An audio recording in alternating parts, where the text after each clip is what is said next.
வணக்கம், welcome to healthy cook. நம்ம இன்னைக்கு உடம்புக்கு நல்ல ஹெல்த்தியான தினை அரிசியும் கம்பும் சேர்த்து சாஃப்டான இட்லி எப்படி செய்கிறதுன்னு பார்க்கலாம்.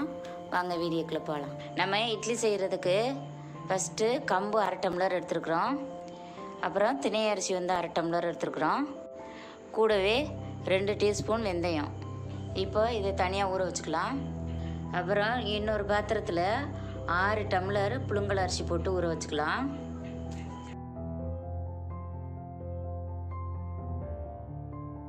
பச்சை அரிசி 1/2 டம்ளர் எடுத்துருக்குறோம். இப்போ இது எல்லாத்தையும் ஒரு 6 மணி நேரம் ஊற வச்சிடணும். உளுந்து ஒரு 2 டம்ளர் போட்டிருக்கிறேன்.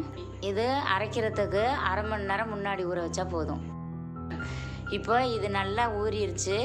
கம்பு, தினை, வெந்தயம் 3ஐயும் தனியாக ஊற வச்சு கழுவிக்கணும்.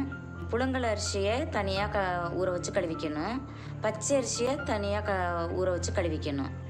அப்புறம் அரைக்கும்போது எல்லாத்தையும் ஒன்றா சேர்த்துக்கிறணும். ஒன்றா சேர்த்து இங்கே பாருங்கள், எல்லாம் ஒன்றா சேர்த்து இனி மிக்சியில் போட்டு அரைக்க போகிறோம்.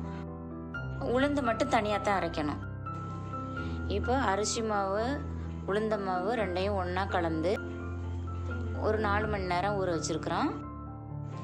தேவையான அளவு உப்பு போட்டு கலந்துக்கணும். இப்போ இட்லி சட்டியில் எண்ணெய் தடவி மாவு ஊற்றி வேக வச்சு எடுத்துக்கலாம்.